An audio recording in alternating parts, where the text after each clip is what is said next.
No doubt घर संभालना, kitchen के बेशुमार काम टाइम पर मैनेज करना और साथ साथ बचत का भी सोचना, ये कोई आसान टास्क नहीं।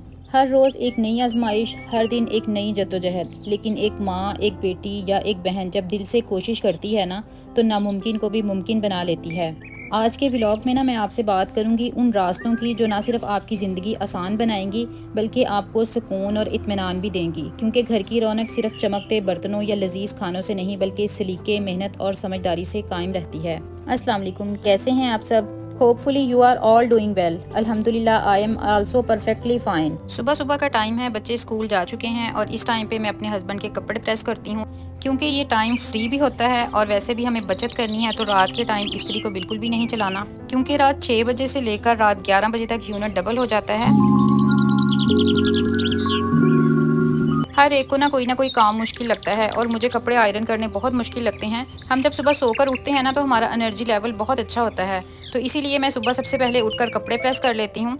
मैं ना अपने आप को बर्डनाइज नहीं करती। पहले जब मैं करती थी तो मैं सारे कपड़े इकट्ठे प्रेस करके रख लेती थी, लेकिन अब मैं एक सूट ही रोज़ाना प्रेस करती हूँ। 2 से 3 सूट मैंने प्रेस करके रखे हुए हैं कि अगर हमने कहीं जाना हो अचानक से तो कपड़े प्रेस किए हुए पड़े हों या कभी लाइट ऑफ हो जाती है। लेकिन अब मैं रोज़ाना मैंने अपनी एक रूटीन ऐसी बनाई है कि मैं सुबह उठकर सबसे पहले एक सूट लाजमी आयरन करती हूँ। यहाँ ना आपके साथ एक बहुत यूज़फुल सा टिप शेयर करूँगी। मैं जब अपने हस्बैंड के कपड़े वॉश करती हूँ ना, तो जब उनको मैं स्पिन कर लेती हूँ, उसके बाद मैं उन्हें एक शॉपर में डालकर फ्रिज के दराज में रख देती हूँ।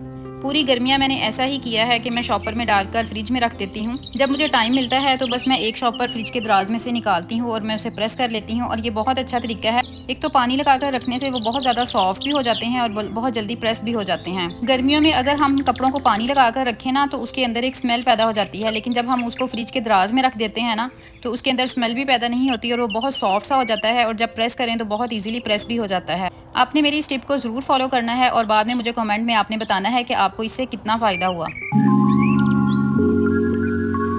कपड़े मैंने प्रेस कर लिए थे और उसके बाद मेरे बच्चों का ना स्कूल बिल्कुल ही करीब है, बिल्कुल सामने ही स्कूल है। बस मैं जल्दी से बच्चों को गरम गरम लंच देकर आती हूँ। और आज बच्चों ने फरमाइश की थी कि मम्मा हमें चिप्स दे जाना। स्कूल में ना ज़्यादा बच्चे पैसे लेकर आते हैं, लेकिन मैं बच्चों को पैसे नहीं देती, मैं बच्चों को गरम गरम लंच देकर आती हूँ। एक तो स्कूल की कैंटीन में चीज़ें बहुत महंगी होती हैं, डबल रेट में वो देते हैं, और दूसरा ये कि वो पता नहीं किस तरह बनाते हैं, मुझे तो किसी पर यकीन नहीं होता। इसलिए मैं बच्चों को मेरी यही कोशिश होती है कि ज़्यादातर जो भी चीज़ बच्चे मांगे मैं उनको घर में ही बना कर दूँ।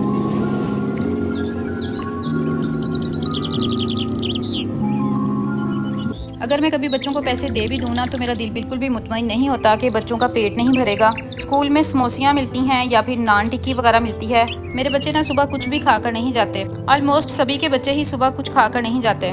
तो मुझे ये होता है कि मैं कोई हेल्दी चीज़ बच्चों को देकर आऊँ। ज़्यादातर मैं पराठा ही देकर आती हूँ, गरम गरम पराठा देकर आती हूँ। लेकिन जब कभी बच्चे फरमाइश करते हैं तो फिर मैं उनकी फरमाइश के अकॉर्डिंग कुछ ना कुछ उन्हें बना देती हूँ। ये मैंने किचन में ना एक लोहे की कढ़ाई रखी हुई है, आप इसकी शक्ल पर मत जाइएगा, लेकिन इसके अंदर चिप्स बहुत अच्छी बनती है। मैं चिप्स जब भी फ्राई करती हूँ तो मैं इसके अंदर ही करती हूँ।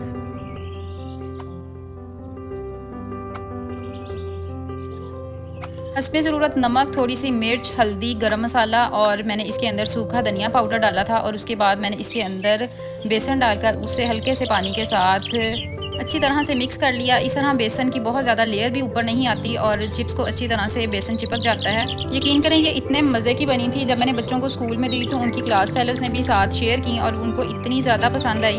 बस इस टाइम को मैंने ऐसे ही मैनेज किया होता है कि बच्चों के जाने के बाद मैं अपने छोटे छोटे काम कर लेती हूँ। फिर उसके बाद मैंने बच्चों को टाइम पर लंच देकर आना होता है। बच्चों को लंच देकर आती हूँ, उसके 1 घंटे बाद छोटी बेटी का टाइम हो जाता है, फिर उसे स्कूल से लेने के लिए जाती हूँ। और माशाल्लाह मेरी छोटी सी क्यूट सी प्रिंसेस भी घर आ गई। इस टाइम ना मुझे ये होता है कि मैं सारे कामों से फ्री हो जाऊँ ताकि मैं अपनी बेटी को प्रॉपर टाइम दे सकूँ। 11 बजे मैं तकरीबन बच्चों को लंच देकर आती हूँ। उसके बाद मेरी ये कोशिश होती है कि मेरे पास 1 घंटा है तो उसी में मैं अपनी कुकिंग भी कर लूँ। पिछली वीडियो में मैंने आपके साथ शेयर किया था कि मैंने अपने सूट को स्टिच करना है, तो बस मैं उसी को स्टिच करने लगी थी, तो सोचा आपके साथ भी वीडियो शेयर कर दूँ।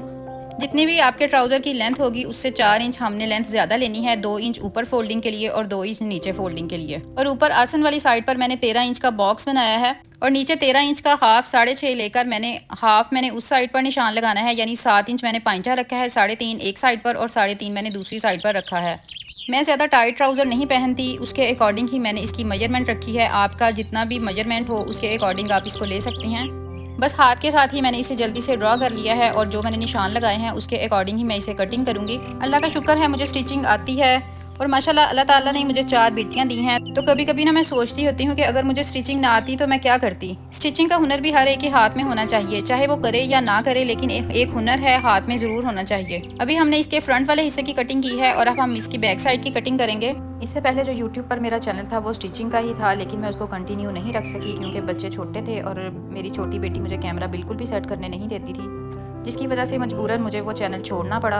अब बैक साइड को मैंने नीचे रखा और फ्रंट साइड को ऊपर रखकर आसन वाली साइड से 1/2 इंच बढ़ाकर मैंने दूसरी साइड पर एक डॉटेड में निशान लगाया है और 2 इंच मैंने आसन से और नीचे से बढ़ाकर आपके सामने ही निशान लगा रही हूँ। अब इसी निशान के ऊपर मैं इसे कट करूँगी। अगर आप भी इसी तरीके के साथ अपनी कैपरी ट्राउज़र बनाना चाहते हैं तो ये बहुत ही परफेक्ट तरीका है।